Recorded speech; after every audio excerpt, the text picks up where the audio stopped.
Hi, welcome to the No Life Kings podcast. I'm Draves. And I'm Case. And coming to you in issue 33, we're going to talk to you about Midnight Sky, The Mandalorian Season 2, and Wonder Woman 1984. So, Case, we're kicking things off right now. Midnight Sky. Did you watch it on Netflix by any chance? No, I think yes, this week. I don't believe in George Clooney as a human being. You don't believe he's real?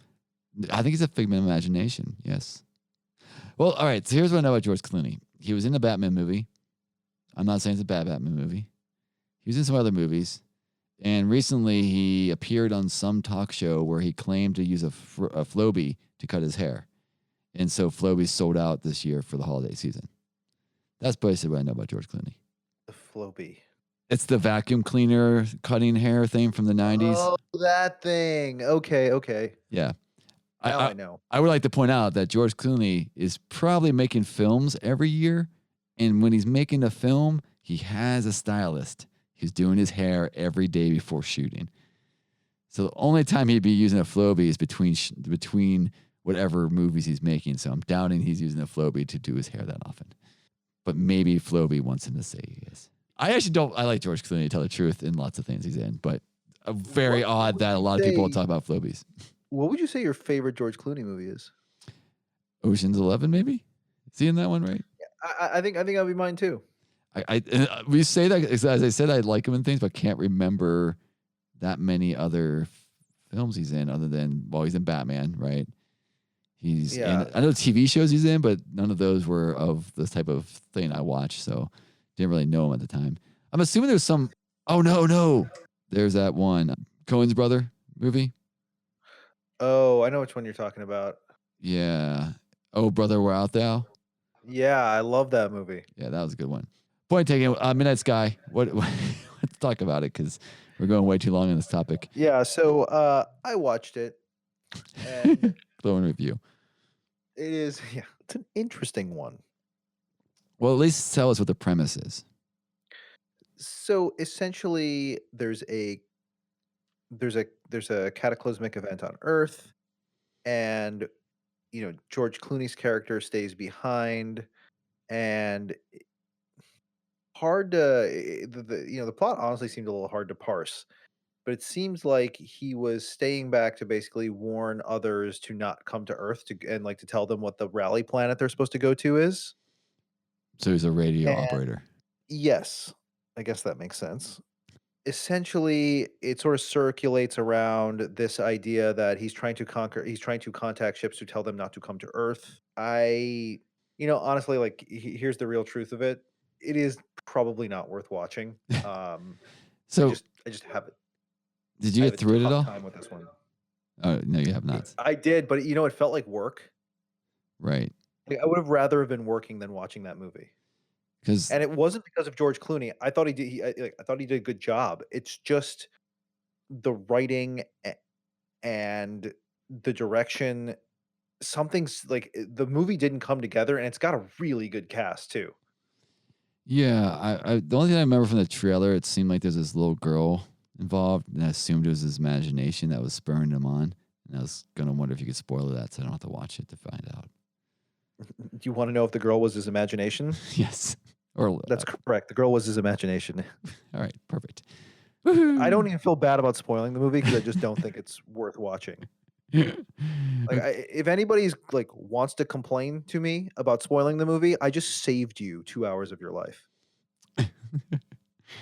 Well then, so you're saying No Life Kings seal of approval for Midnight Sky? Yes. All right, perfect. So, Mandalorian Season 2. Right. We've talked about Mandalorian before. We have. But nothing made Case more angry than the last 2 or 3 episodes of The Mandalorian. Well, first off, you caught up at least. So now you know that Baby Yoda's name is Grogu. Grogu. Yeah. Yes. So you've seen the end, and you've seen the Stormtrooper episode that I talked about where the stupid Stormtroopers are stupid, right? Yes. So there was 2 more episodes basically since the last time I spoke, right? And there was one episode where they had to go and get the coordinates of a spaceship of where Baby Yoda was being held.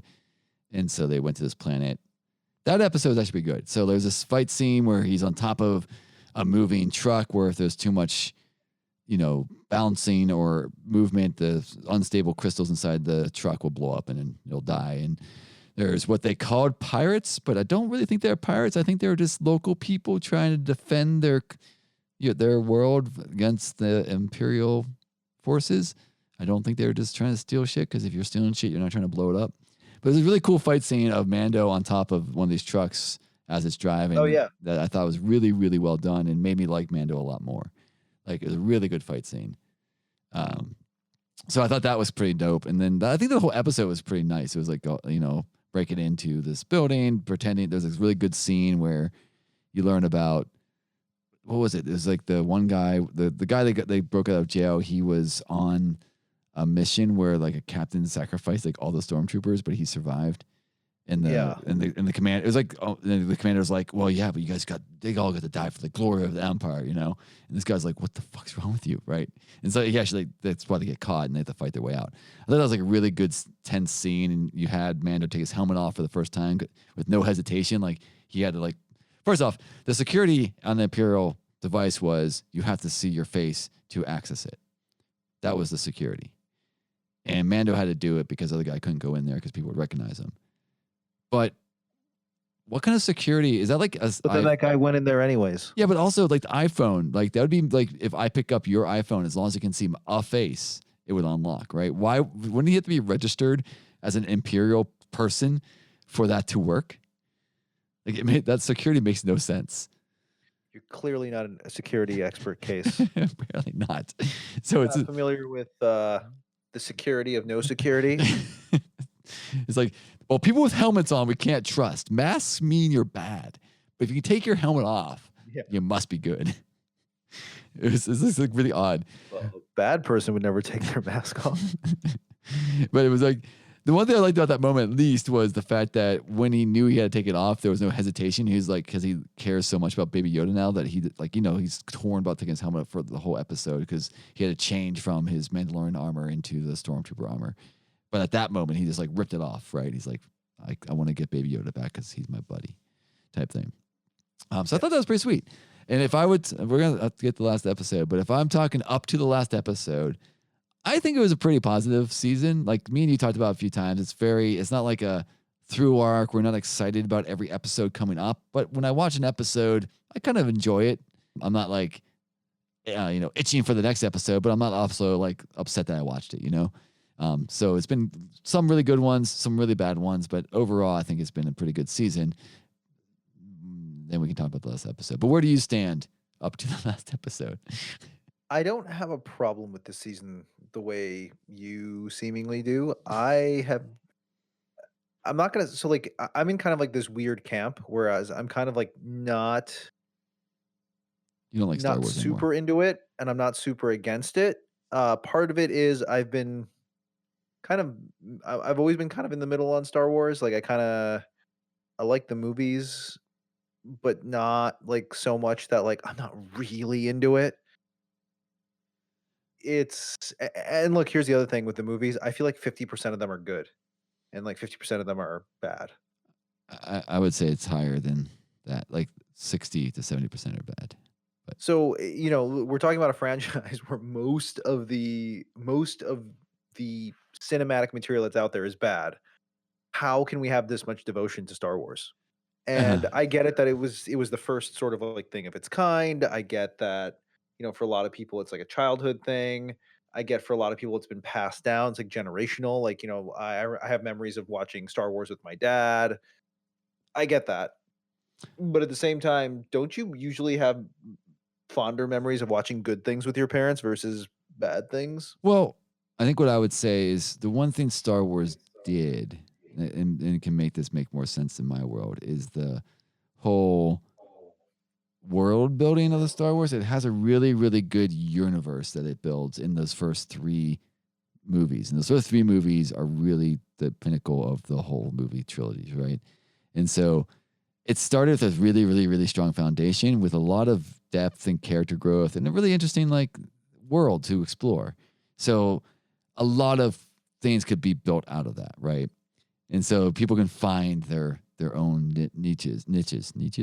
So I think that's why it's been a long, even with the bad movies, there's always that foundation there that you can fall back onto. And I think that's why it has a long lasting thing. I'm actually more in your camp. I only watch the movies really.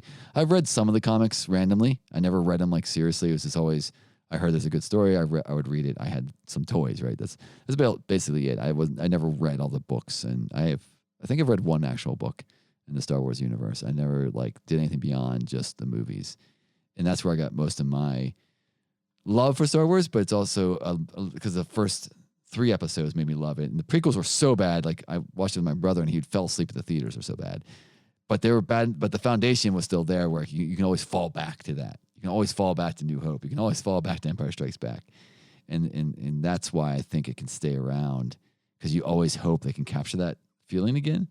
Where like other larger, better movies just didn't have that scope of a world. It wasn't the space operas out there, like Dune, for example. I mean, some people think it's a bad movie, but that's also a place that's like, it's harsh. It's not like it's you don't always want to go back there. Whereas Star Wars is like a weird happy / death everywhere world. You know, it's like imperially ran, but it's also like all about hope. Where like a lot of these other space operas are more sad, I think, is one of the reason why it stays around. But Okay, I can buy some of that. I think that when you think about something like Lord of the Rings, the first initial trilogy was really good. was it?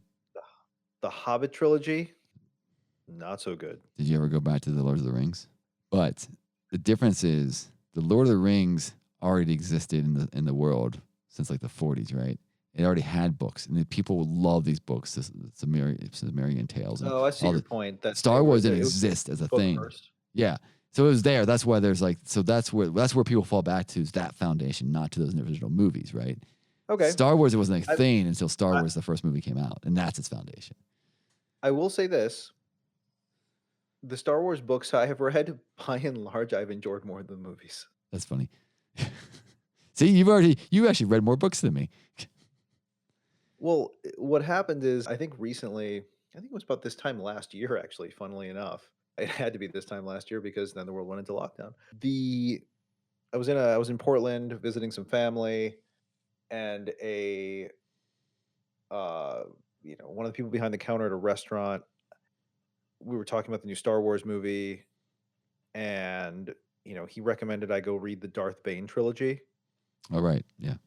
And I was like, okay, I'll read the Darth Bane trilogy. I was like, why not? I'm not doing anything else in Portland for the holidays, right? Right. So I went and read the Darth Bane trilogy. Darth Bane was a bad dude. It was a good. There were 3 really good books that were like really intriguing. And Yeah. so it's one of these things where I have sort of like this mixed. I have a lot of mixed feelings about Star Wars. And I think the thing that could save it for me, maybe, is if the Obi-Wan movie is really good. You mean miniseries, but Oh, it's a miniseries? yeah, it's a Disney miniseries. Oh, I mean, it's on Disney Plus and it's not a movie, so I think it's a miniseries, if I remember correctly. So if that is good, because Obi-Wan's my favorite character, I can get behind You this. know what I'll go with? How about this? Star Wars is a roller coaster ride, it seems. Where I think they're like, this comes back to like what you're even saying. The universe of Star Wars can have some interesting stories. I think the concept of a Jedi Order and the lightsabers and the Force, it's basically fantasy in space, right? It's basically what it is, because in Lord of the Rings you have magic and swords, right? So it's kind of that. And so if it in a good hands, you find these really good moments. Like Empire Strikes Back is a really good movie, right?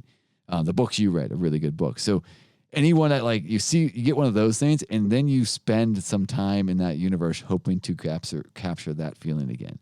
Because when it's good, it's good. It's just there's a lot of cruft of bad to get through, but the good stuff is so good that you want to keep on looking for that through that cruft. Maybe that's what I'm trying to say. Because well, then there's video games, right? I also played a lot of the video games, and there's a lot of good video games. There's a lot of good iconography too, like the way they built their spaceships, the way they did combat in space, where it was more dogfighting than how space combat would really be.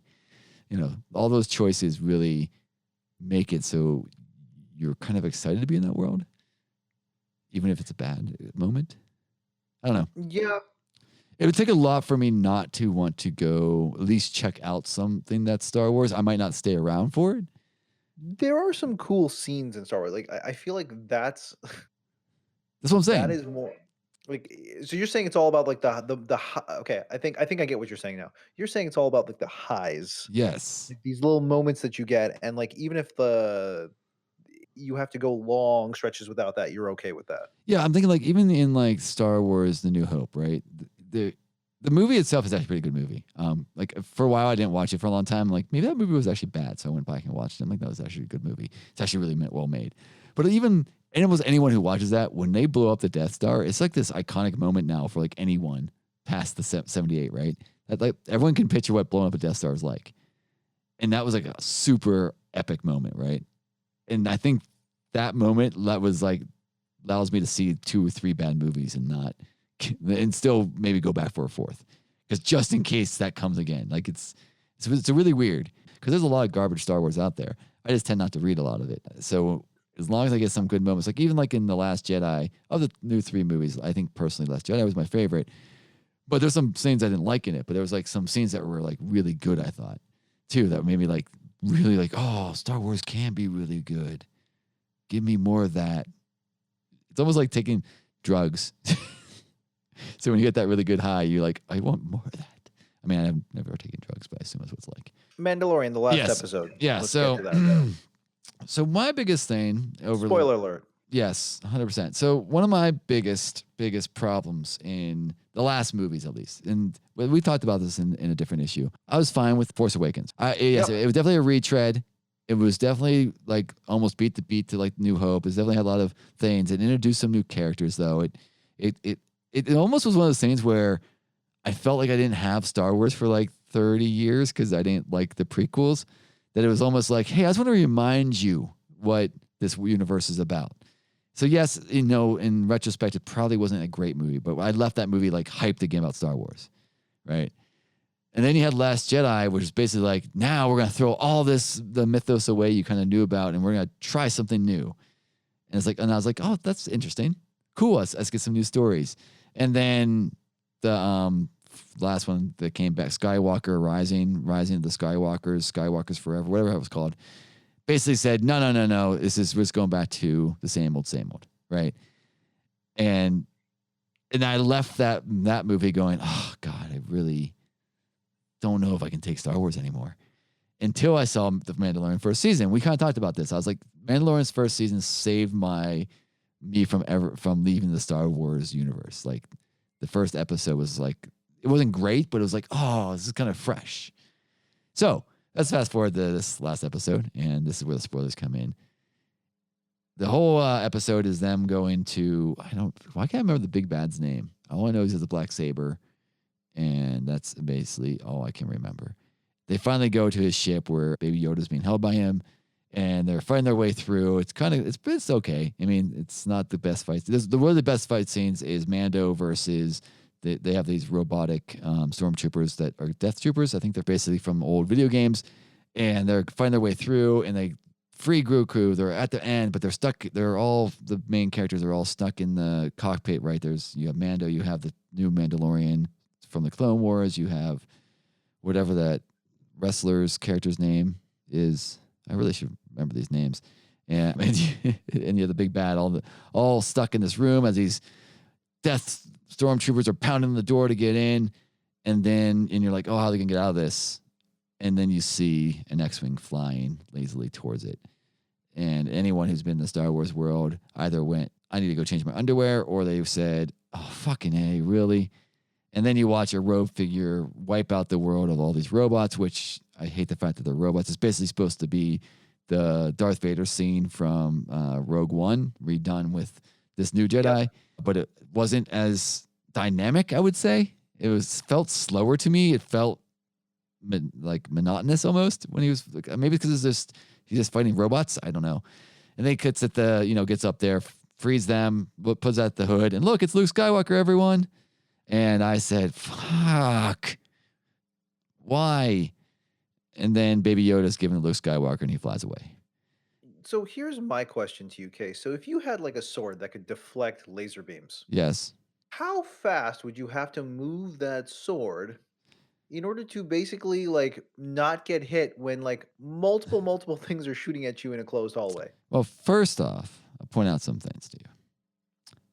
They are force users, so they can predict. It's like gun fu. If you remember from what was that Christian Bale movie called? Equilibrium, I think it was called. Oh, yeah. Yeah, where it's about positioning yourself properly for every situation, so that the fire most likely won't hit you. That's like the whole gun fu thing, right? It's like it's all about positioning your body. So they can move. Yeah. The RAJs can move fast because they have the power to move faster than humans, right? With the force. So it's more about knowing where it's going to be versus moving out of the way. But I'd also point out the sniper in the show when she was running through one of the hallways shooting the normal suit troopers. Someone shot at her and she dodged the laser. She moved out of the way of it. So apparently these lasers don't move that fast. Because if a normal non-force user can dodge a laser, they're not that fast. So maybe it's just like if you got four pitchers throwing, 70-mile baseballs at you and you had a baseball bat, you might be able to survive that if you had a precognition. Wouldn't be that bad. I guess that works. I don't know. Sometimes I feel like maybe it's 'cause it's Luke Skywalker and he's theoretically the greatest Jedi ever, like, maybe that's what did it.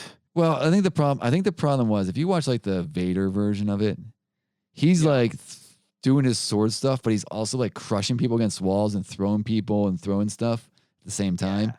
And so the people shooting at him are in like that mode of, oh, fuck, right? Yeah. So they're already panicking. So they're not going to shoot as well, right? They're not going to be as accurate. Yep.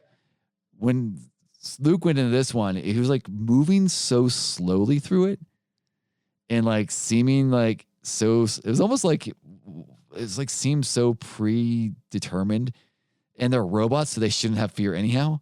Is why maybe this scene, like the scene doesn't matter. Like you just don't like what's happened. Like why are they not all shooting at? Like you're saying, they're all robots. Why don't they coordinate their shots? Right? No, I like Like, there's that, and then I just feel like couldn't they just like I would have felt better about it if like it wasn't just Luke going in and like just like, slaughtering them, like if he had to do something clever, right? Or he just used some crazy force power, just crushed all of them. Like that would have been fine. well, he does it the very last one he kills. He does use the force power to crush it. Sure, like if he just like done, they just done some like crazy situation where like or like him and Grogu together somehow do it. I would be okay with that even. Well, see, if you remember, is Empire Strike Back or Return of the Jedi? It's Empire Strike Back, I believe, where he. No, it's the Last Jedi. I don't know. No, it's one of the first three where he walks in Jabba the Hutt's palace. Right, and he walks in. There's two guards Yeah. are walking at him, and he just chokes them to both to death, and he just keeps on walking like this, like confidence of walking into this like den of thieves, and like just walks in with no problem and kills some few things. I think if they would have pulled, that would have been cooler if he was like just walking through these death troopers and just like crushing them. Right, he doesn't even use his lightsaber. He can just do it with the force. That would have been cool, right? It's like, oh shit, man, he knows he has his power. Like he doesn't even need the light. These things are nothing. He doesn't even need to bother his lightsaber and just like walk through and drops things on people and crushes people. Because even whenever Darth and Luke fought in Sky City, Darth Vader was throwing stuff as he was like fighting them, like pulling stuff Yeah. off walls and throwing it, and that was cool, right? That would be kind of neat if he was doing that because he did push some boxes around and crush some of them, but it would have been really lot cooler if it was just like, oh, this is just robots. I'm gonna walk in here because they're just force them to death. Like even if you don't need the dark force for that because the dark side because they're not humans. Just rip out the circuit boards, rip their heads off. So I don't know. I personally did not like the scene. I guarantee there's lots of people out there that did. It just felt like anticlimactic too, like such a like ex machina. It's like, why did it have to be like? Why did it have to be like? Why couldn't it be someone else? Why couldn't it have been like left somebody like the Mando crew that the Mandalorian's crew wasn't there maybe, and he got stuck there, and they came and saved him, right? Something that was like tied back to the rest of the series. Because I think me and you talked about this before. He kept on meeting people, and they're gonna have that moment where they all came together. One of the moment they all came together is when he was like at his last breath inside that place, captured, and then all these people showed up to save him that he's been making contacts with throughout the whole season. That would have been cool. Yeah. But instead, it's a random person that talk about more things that bother me about this episode. He gives Yoda to Luke, just because Luke says he's a Jedi, he has no idea who Luke Skywalker is, right? He has no clue. He just because he has the lightsaber. You saw the other dude that was bad had a dark saber. You don't know there's a difference between a dark saber and a lightsaber. Just give him to this random dude because he has a cloak on. I mean, seemingly, I think the reasoning there was that if he wanted to kill them and take Grogu, he could have. Yeah, but still, though, doesn't sound like something Mondo would just give up on, right? I don't know. This just seemed weird. I don't know. I didn't like it. And then let's talk about one more part of this whole Luke experience. And it's the CGI elephant in the room. I could not stand seeing that CGI face talking. Tore me out of this episode so badly. And I think one of the biggest reasons why is that the whole time Mandalorians felt very organic, very low CGI usage, unless it's for like big monsters, where like most things are puppets, most things are like animatronic with like some CGI, but you know, mostly it's people. And then they de-age. Well, it's not a de-age, it's just a fake Luke. It's a deep fake Luke, right? It looks so bad. And it's at the same time when Pedro Pascal was having this great emotional moment where he's taking his helmet off for Grogu, and like you can see the pain in his face that, you know, to give him away. And then you turn to see Luke's digitally made face trying to talk. And it's like, like it's such great acting next to robotic CGI acting. And it's like, why? Like, if you can't make him look good, you find a different way. You're writers, right? You don't need to, you wrote yourself into this problem. You didn't have to write yourself into this problem. Like, think of a better solution. So I had no problem with any of this. I think it's weird that he just handed him over. I also think that's weird. It puts the Mandalorian in a weird place where the Mandalorian is basically the Grogu Mando bond. If that doesn't exist, I don't really want to watch this show. So I do want to quote a critic eventually, but I did want to point out, you say that Mandalorian has nowhere to go. So one of the after credit parts of this episode was the hint of Boba Fett, the Book of Boba Fett series coming sometime to Disney near you. And the things online I've been reading is people don't know if season 3 of Mandalorian is the Book of Boba Fett, or if the Book of Boba Fett is its own thing. So season 3 might actually be about Boba Fett and not be about Mando anymore. Then I don't really care. Exactly, right? I think that's another thing that bothered me about this episode. First, Luke had to come because, you know, you can't have Star Wars without Skywalkers. That's the rules. And then you had to be like, and now, hey, all you fans that just like lost your minds because you saw a de-aged Luke Skywalker throwing lightsabers around. Look, we're gonna make that other fan favorite that never really had anything outside other than comic books and stuff outside the movies. That Boba Fett guy that you thought would be a cool toy, we're going to make a series about him too, because, you know, we can't have new things. Let's screw this new Mando guy that you've all been interested in for 2 seasons. Let's go back to this Boba Fett dude. And it's like, it's so annoying. Now, there's some things I could see that could be interesting in Boba Fett, the Book of Boba Fett. I'm hoping it's not the 3rd season of Mandalorian. But the Book of Boba Fett could be interesting if it's actually tales from Boba Fett's past. Because it's called the Book of Boba Fett, so it could be more of them telling about how badass he really is. So you're seeing stuff that he did before Empire Strikes Back, and you're seeing stuff about how to get out of the Sarlacc, you know, all this stuff that like he actually did versus like a new going forward story. Because that could be interesting. I want to quote one more thing, then we can move on to our other topic. Because I think Matt Zoller-Zetz said it best. He runs Roger Ebert's critic things. This basically is a more eloquent way of my anger at all this. So I'm just going to quote him really quick and then we can move on. So in one of his articles about Mandalorian Season 2, he said, it's hard to capture in words the galaxy collapsing short-sightedness of requiring that every Star Wars tale ultimately connect, however tangentially, with the same handful of genetically linked characters. Star Wars' bizarre obsession with force-amplified midichlorian-rich blood and the proximity of regular characters to those with special blood makes Lucas Galaxy far, far away, a place so vast that you need hyperspace to cross it, feel as rinky-dinky as a backwater American town. The kind of place where everyone is required to kiss the same local family's butt for survival's sake. Every time a Star Wars story genuflects to the Skywalker saga yet again, Lucas mythos shrinks further in the collective imagination. Sometimes it's so small-minded that you think that Disney's mandate was the reimagined Mayberry with starships and laser swords. Same. That captures this. Everything I've been complaining about for like 3 years in a nice little paragraph. And I 100% agree with it. Is take the Skywalkers out of Star Wars for a bit, people. And let's see something new in this world of laser swords and lizards made for kids. Also, if they just wanted his blood, couldn't they just made a deal being like, give us his blood, we'll Yeah. give you Grogu? You think so, right? I think Mando would have been fine with that. Yeah, I think it would have been like, okay.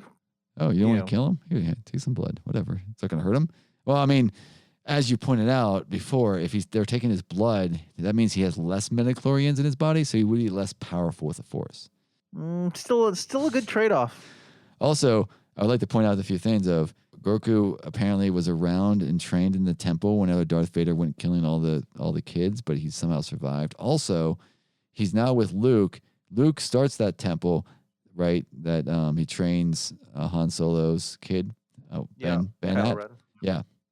Kylo Ren at, and it blows up and gets destroyed. So either Luke takes him, puts him somewhere in this temple, and he ends up getting killed as the end story of Baby Yoda, a baby Goku, or Baby Yoda, or somehow Luke loses them again. So either in season 3, if there is the one, maybe he somehow comes back and says, I can't train this Baby Yoda. Take him away from me. I'm going to go do this other Star Wars stuff. Because he can't, he's not going to be a regular character in this movie. Take this child away from me. I have another student I need to screw up right now. Yeah, exactly. Or something like that, right? It's like, because otherwise, I really don't think Disney built this Baby Yoda to then like be like, oh yeah, and he gets murdered by blowing up by Kylo Ren later, right? Like, it would make no sense. Especially after he survived Darth Vader.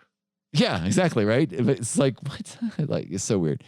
I don't know. I think this is the difference between, and maybe this is going to be like some insult in the same major company, but I think MCU's ran a little bit better for this like connected series of movies than Star Wars has been ran.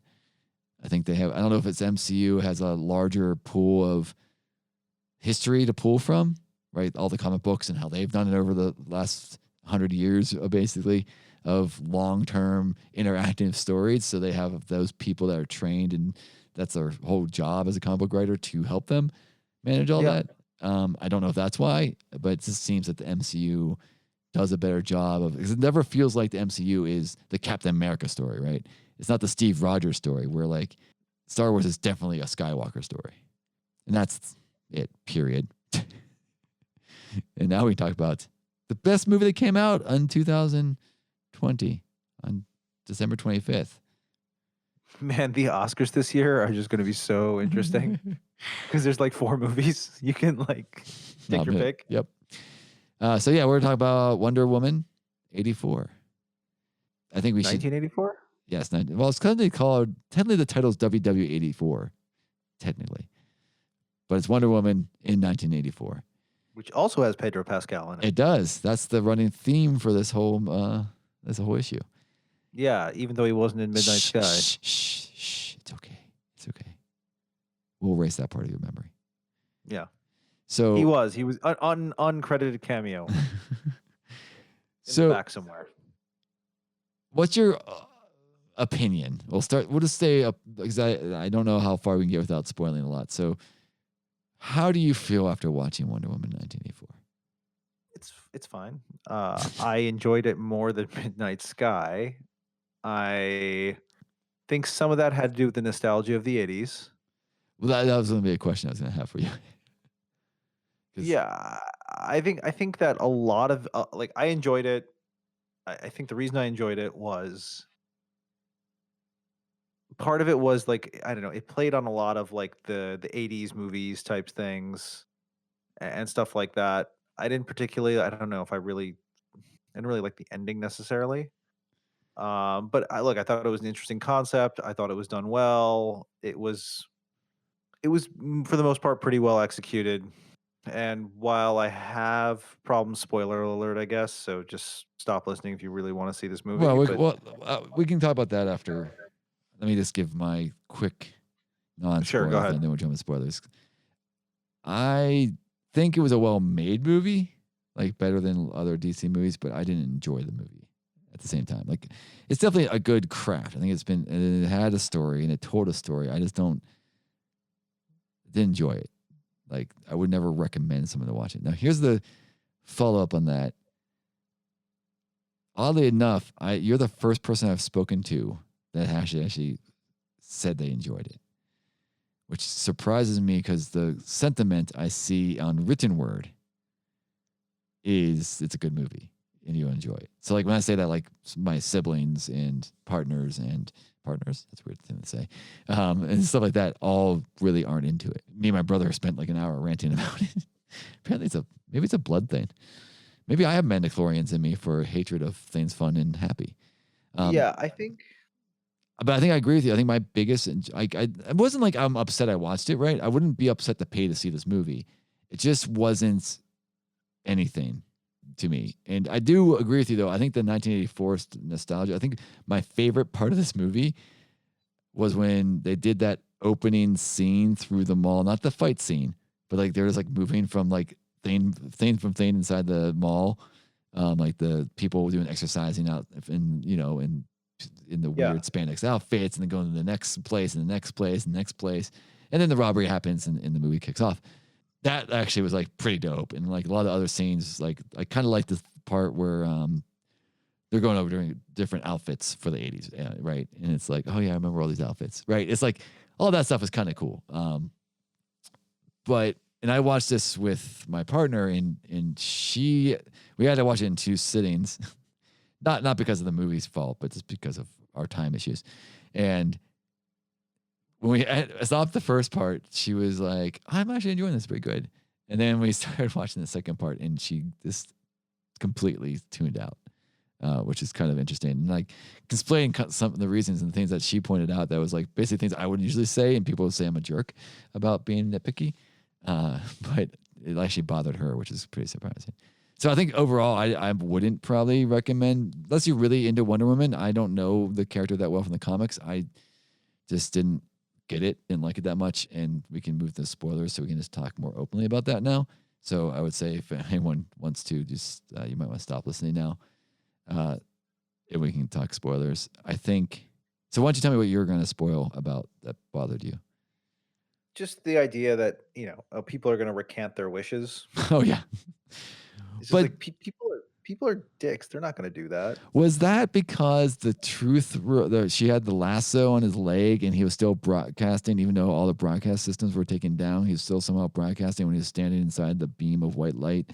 That the truth lasso was causing them all to speak the truth? I don't think so. Yeah. So yeah, that ending where they're all like, so the biggest, for the people who've seen the movie or have seen it, there was like the big bad was basically turned himself into a wishing stone, and every time someone wished, he would mold the wish to help him, but it also was slowly destroying the world. So the only way to reverse it was to get everyone to recant their wishes, and somehow they did it. But yeah, there had to be. You think there'd be one person, right? One person in the world that was just like, I wouldn't have done it.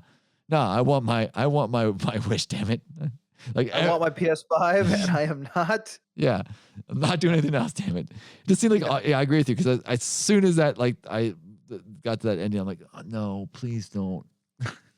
Because so here's my problems, and I'll try to keep my rants short. But Ron, what you're even saying, since this is supposed to be tied into the DC universe, yet no one knew who Wonder Woman was whenever Batman vs. Superman happened, because they're both like, who did you write her? She couldn't have been known, right, in the 80s. So that's why they had her secretly saving people. Yeah. But then you would think that this moment where everybody got the power to wish for their most wishful thing, and the world started collapsing, and buildings got built in the middle of lands, and missiles got created, and then she talked to everybody through a camera that took over the world, that people would know who she was. Batman was alive at this point. Right? It wasn't like he was like probably 7, but still, it was like, how don't they know about her? It's insane. So I was like, they're going to have to make it so that somehow the wishes get recanted and everything rolls back and no one remembers anything. They didn't do that as bad a thing, but that's what I was thinking. It's like, oh, it's going to be one of these things where she wishes, or someone wishes that their wish was, let's return to what it was like before this guy got his powers. And I was like, and it kind of was that, right? It was kind of like, all right, just everyone we can't, because this big evil character that wanted everything, who you kind of saw that he liked his kid because he hugged him once at the very beginning of the movie, Yeah. decided he wanted to see his kid who was not in trouble. He was just yelling Yeah, for his dad's name. It wasn't like he was being shot or anything. He was just like for sure. lost in the woods. Like, where'd that connection come from? Like, this seems like so many forced relationships in this movie. It's like, I still don't understand her and Chris Pine's character's love at all. Like, they knew each other for a week in World War One, and she pined over him from World War One to 1980. Like, she wouldn't talk to anybody. She wouldn't make any new friends. Wouldn't find another love interest. They knew each other for a week. It's so frustrating. That's one of the things that my partner was like, and she was like, I don't understand this love interest. Why she love him so? She watched the first one too. She's like, I don't understand why he's here. Like, Well, why is he I part mean, of the also, story? seemingly she doesn't age, right? Yeah, she doesn't. So I think that would also make it hard to find a partner. But I'm saying but she only knew him for a week. Do you think she would have met other guys that she would know for a month or 2 months or a year, right? Or maybe it's just that magical fake thing where there's only one person for you in the world, and once you find that person, you're gonna love them. But that's a fallacy. It's a movie talking. All right, and then Also, did they actually say she never met anyone else, yeah, or that she just loved him more, all right. loved him a lot? They did mention, she mentioned at some point that she never went looking for someone else. That was the whole thing, that she had to let him go at the end to open up herself to see other things. That's why she was eating alone. That's why, like, there's all these, like, she mentioned And then the somewhere other thing I else will say is about it. that maybe that span of time that passes just isn't a lot of time to her. Maybe it's fine. You can try to defend it any way you want. It's still stupid. I just don't think he should even been in the movie. He didn't bring anything to the movie. She didn't need him. Just let her be a hero without a dude. Well, I think it did. It made her I something to mean, wish for. That's all. yeah. But I don't even see why it was a hard wish to give up, because she only knew him for a week and then a day. And then it was like she's torn. Like, oh my God, I can't give up this guy I knew for a week in World War One to save the fucking planet. It makes no sense to me. All right, here's some more nitpicking. Just to be nitpicky. Here's where the one that really bothered me, but then also bothered my non-engineering, non-worked on fighter jets in his life person, also is bothered. How does Chris Pine, who flew planes in World War One, which are prop jets, first know how to even fucking turn on a fighter jet in 1984? Two, who owned those fighter jets? Did they steal a fighter jet? Like, did she own those fighter jets? How'd they get a fighter jet? Like, I don't From the Air understand. and Space Museum of the Smithsonian, I thought. All right, if that's what it is, they don't keep gassing those things that are sitting there to look at. It's still a fighter jet, and they're not armed. They had missiles on it. Somehow they turned it on. But also, you say that, it wouldn't be at the airport. Third, he can't fly it. They don't work the way prop jets work at all. He's not going to be able to fly that thing. In fact, in 1984, I think that first version would have been fly by wire, not fly by cable. So that would have been weird to him. Then what really got us mad was, once they got in the air, they flew through fucking fireworks with a fighter jet with no noise, because they were talking without helmets on in a fighter jet where your G forces are so strong, you have to wear a helmet. And to be able to communicate, you have to have mics. That's why they have the helmets on, so they can talk to people. Like, if you watched, any good movie from the 80s, like Top Gun, if you ever noticed, they put the mask back on to be able to communicate to each other, because you can't fucking talk in a fighter jet when it's flying. Sorry. That really has pissed both of us off. Like, the whole scene. And it's also like, for her, it was like, why is this scene so long? Like, they just kept on flying this fighter jet. It's really weird. And then where did they land it when they got to Egypt? You can't just land a fighter jet randomly. That's not how it works. Sorry. That's a total nitpicky, I guess, but it really took us both out of the movie. It was like right in the middle of the movie. It was like, what's happening? Also, can Wonder Woman fly now? Was she gliding on wind streams? Is that what they're hinting at? Like, because She's able to use the lasso to swing from lightning to lightning. no, but then because the lightning wasn't there, because she flew herself up at some point, And then Chris Pine was like, yeah, it's like you have to find the breeze and the wind. And then she put her arms out and she had them out like wings for a bit. And then she put it in her body and was like twisting her hand like a tail to like on the currents. And then she used her lasso like a helicopter and threw it ahead of her and then pulled herself ahead of her and somehow kept on going. It was no lightning at that point. Okay. So Also, you didn't like it. Explain the lasso to me. Wait. How's the lasso work? Because there's parts in that movie that lasso made no sense to me. Okay. Go ahead. Case did not enjoy the film. Also, you have Kristen Wiig's character wish to get Diane's power, but did it also teach her how to fight and use that power? Because she was doing some moves in the fight scene in the White House where she like did the spin move through Wonder Woman's gauntlet sonic boom to break through it. How'd she learn that? Did she also get like all of the training that Diana had? Well, I think she got the knowledge through the wish, right? Well, she wished I wanted to be like her, but does that mean that she like if she's like her, doesn't she get the morality of her if he's also going to teach her how to fight like her? So, also, not done yet. Go on. There's something else I wanted to complain about, and now you broke my concentration. The ending doesn't make any sense either because of the wish, like you said, but also she smashed the TV camera that was broadcasting him, but then she was able to use her lasso to broadcast still.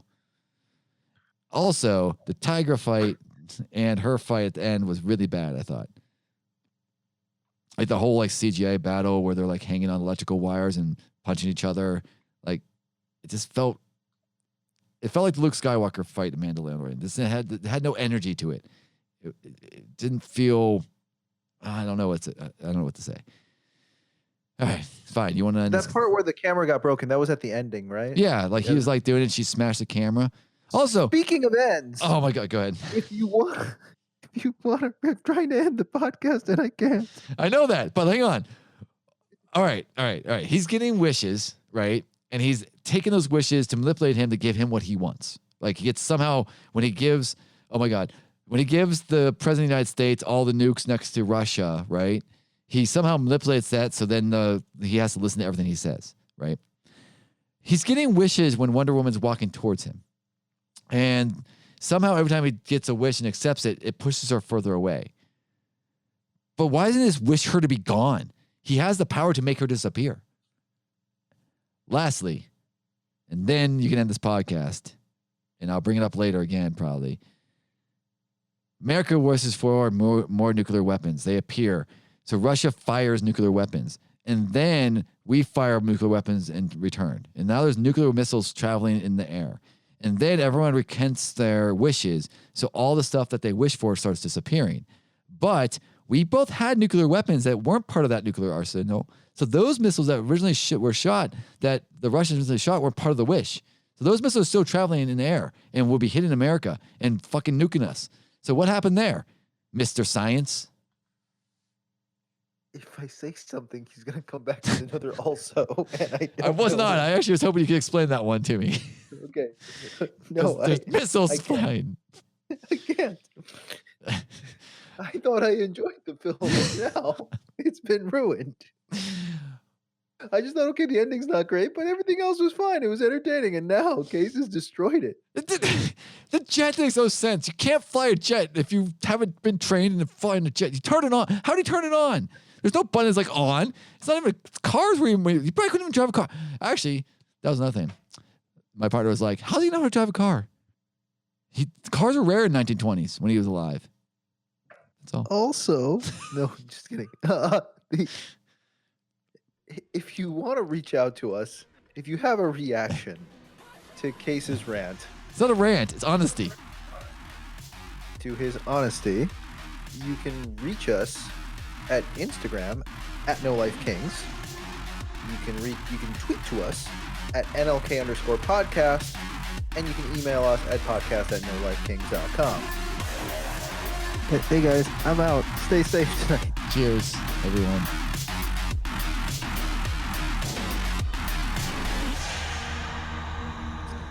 So was she losing her powers?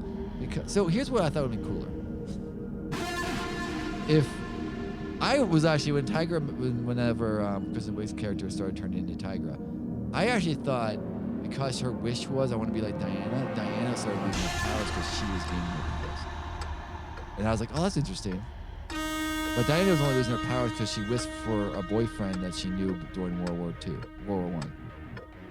I thought it would have been cooler if it was like the consequence was that Diana was losing her powers, so that was I thought that would have been just more interesting story versus the whole like, oh, I gotta recant my love with this person I met for a week. Also, one more thing. How many people did he touch before he went on TV? Because like part of like Washington D.C. was like destroyed by him being on TV. And then that's it. I think it was. Let me see. Here's the problem. I want people to understand.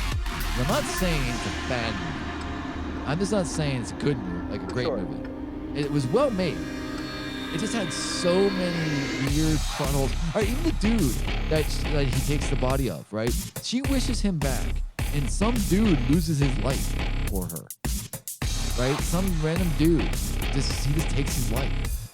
And then this dude somehow has every type of outfit known in the 80s in his closet. That's not how the 80s worked. Usually someone had a style in the 80s. Like, not everyone dressed in every style. It's like saying in the 90s, like, there was people that had grunge and goth stuff in their closets. They did. They were either grunge or goth. They weren't both. And then this dude lost his life. And still she was like, oh, I don't want to get this dude's life back. Fuck him. I want, like, this guy I met for a week in World War I. And so infuriating. I did like that outfit. Oh, and then she met the dude at the end of the movie after everything was okay. It's like that dude wasn't like having a heart attack and he was just replacing him when he died. The dude was actually alive. She kind of found him cute. Maybe she just would have met him. Maybe that could have been the story. But no. Crying after someone for 80 years. He's crying. But like, in the fight scenes, I don't know. The whole like, the first fight scene in the mall, her lasso is doing stuff that still, like, is the lasso have its own sentient own mind? Is it like controlled by her? Is she actually doing anything? She does stuff where it goes over a railing and then hits the ground and knocks her out of the way of a person and somehow still holds her weight.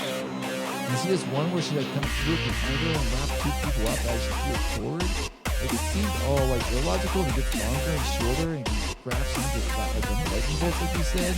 Like, is it just Bruce knocking out a whip? Like, what can't it be? Also, what was the story at the beginning where like she said, Diana, you're not ready to win? Oh yeah, the whole like thing in the past that you think would pay off in the future. But didn't. Yeah. I guess yeah, that was weird. Can't take shortcuts. It wasn't the whole thing like you can't take shortcuts in life type thing mentality. Yeah, what was up with that? That was weird. Like I totally forgot about the beginning. Also, you know when she throws the bad guys like out the window and like out the car and like they should be dead. That would kill most people. Yes, Becky said that. She's like, aren't they dead now? It's like they should be. Like the cars were like super stiff. I forgot about that one. That was something that was like, what the hell just happened there?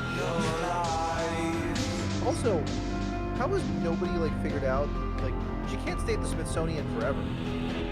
Yeah, she had to change jobs, right? Yeah. Yeah. Well, I'm also still confused what happened. I wish that the man that his family. But then all the security guards became controlled by the wishes dude because he changed the wish. I still don't understand how his power works. Because then he was allowed Tiger to have a second wish. Even though it was incorrect. Yeah, because he said to Tiger, he's like, oh, I'm going to be generous. She's like, wish for more. He's like, oh, more. And then Wonder Woman later, he's like, you already had your wish. Also, I really wanted to just walk into an office and be like, for a job.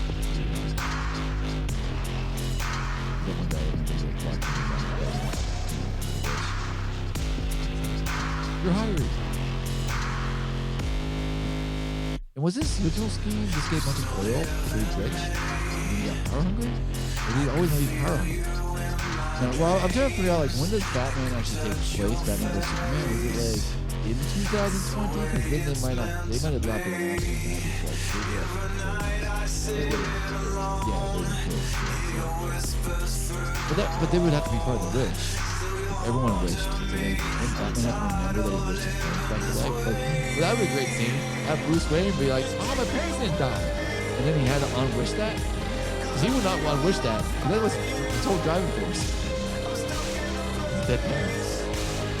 So wait, I still don't understand the power. Because like the president wishes for one of his souls. Gets that wish granted, you know, he controls the Secret Service. I still don't understand how it works. My favorite, I think alright, I'm gonna leave off, I can say one more thing. We can talk about. I like the concept of the Undertaker when he first got the power and he had to go up to someone and touch them and he looked at them and be like, no, I just wish that this would be true. Don't you wish that to be true too? And the person would just react as a normal person would be like, yeah, I wish that was true, right? And I thought that was kind of neat how like he was gonna have to like manipulate people to make wishes that would give him what he wanted. But then that kind of guy just turned into no, he'll just like walk into any room anywhere and get what he wants. But like they use that a few other times, like the one time like they drive in a car to get him to the White House. He's like, wouldn't you just wish if sometimes like the road is parted like the Red Sea for you? And then the guy's like, oh, that'd be like, yeah, don't we all wish that, you know? I think that would be cooler, but eventually it just became that he had no hindrance. He was getting